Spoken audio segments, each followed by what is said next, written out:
Ever wonder why your brain can turn a 5-second conversation into a 3-hour investigation? Why one text message can become 20 different interpretations?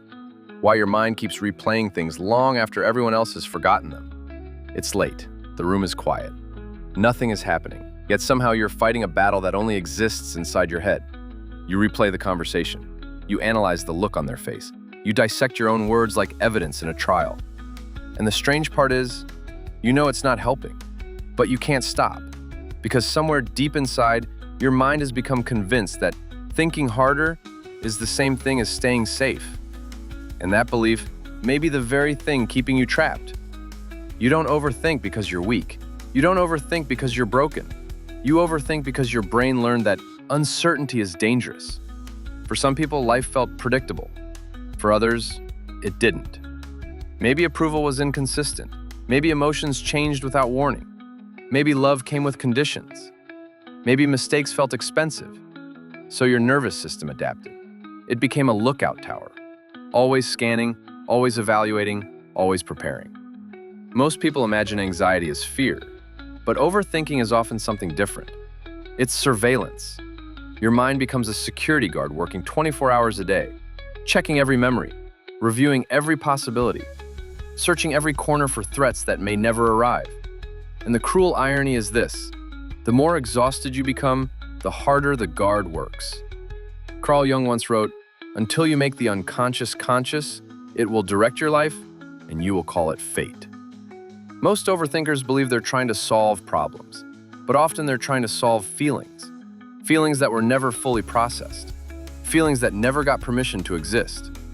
Psychologists call this hypervigilance, a state where the nervous system remains partially prepared for danger even when no danger exists. Imagine carrying an umbrella every day because it rained once during a storm years ago. Eventually you forget why you're carrying it. It simply becomes who you are. This is what happens psychologically.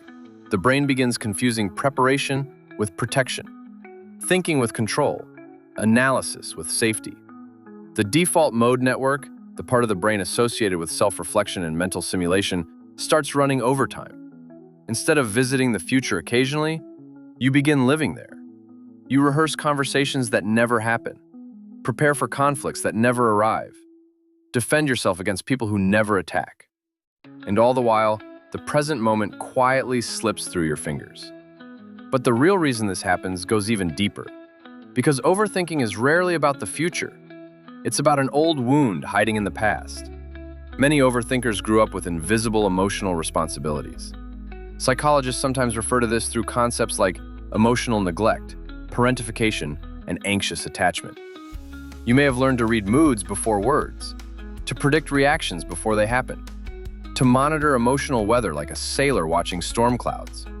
What looked like maturity was often adaptation. What looked like intelligence was sometimes survival. The child who constantly monitored the environment often became the adult who constantly monitors their own mind. And that adaptation worked. That's the important part. It worked. It protected you. It helped you avoid conflict. It helped you anticipate problems. It helped you survive situations where being unaware felt dangerous. This is why simply telling yourself to stop overthinking rarely works. You're not fighting a bad habit. You're negotiating with an old protector. A protector that genuinely believes its job is keeping you alive, which means the goal isn't to attack it. The goal is to understand it. Because shame only strengthens the cycle. Understanding begins to loosen it. Look closely at your life. You might notice patterns. You might struggle to make decisions because every choice feels loaded with consequences. You might replay conversations for days. You might seek reassurance but never fully believe it. You might feel exhausted despite spending most of your day sitting still. You might have difficulty trusting good news. You might assume there's always something you're missing. You might feel responsible for things that were never yours to carry. In relationships, overthinking often appears as self-protection. In careers, it appears as perfectionism. In identity, it appears as self-doubt. In boundaries, it appears as people-pleasing. In emotional regulation, it appears as mental spirals. And underneath all of it sits a quiet question. What happens if I stop paying attention? For many overthinkers, the answer feels terrifying. Because somewhere inside still lives a younger version of you who believes vigilance is love, control is safety, and rest is risk. But healing begins the moment you stop treating awareness as a weapon against yourself. Instead of interrogating every thought, begin witnessing it. Notice it, observe it, allow it.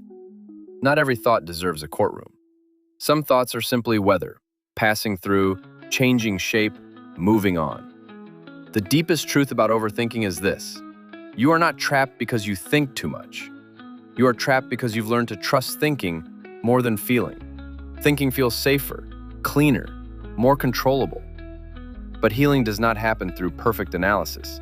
Healing happens through relationship, a relationship with yourself, through nervous system regulation, through self-compassion, through shadow work, through meeting the younger parts of yourself that still believe danger is around every corner, through reparenting the frightened inner child who learned that mistakes were catastrophic. Seneca once observed, "We suffer more often in imagination than in reality." And for the overthinker, that sentence feels almost painfully true, because your mind has spent years trying to protect you from pain. But protection and peace are not the same thing. Protection keeps watch. Peace finally puts the guard to sleep. The goal is not to become someone who never thinks deeply. Your sensitivity is not the problem.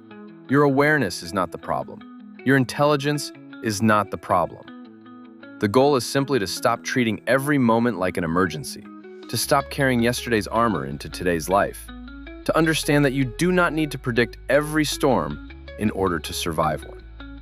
And maybe the most important realization of all, you were never meant to spend your entire life preparing for life. You were meant to live it. The goal is not to be fixed. The goal is to become whole. If you recognize yourself somewhere in this video, comment "yes" below. Not for me, for you, as a quiet acknowledgement that maybe, for the first time, you're beginning to see the difference between a mind that protects you and a mind that has forgotten how to rest. And if this helped put words to something you've carried for years, consider subscribing for more psychology that helps you understand not just what you do, but why you do it. Until next time, be gentle with your mind. It's been trying to keep you safe for a very long time.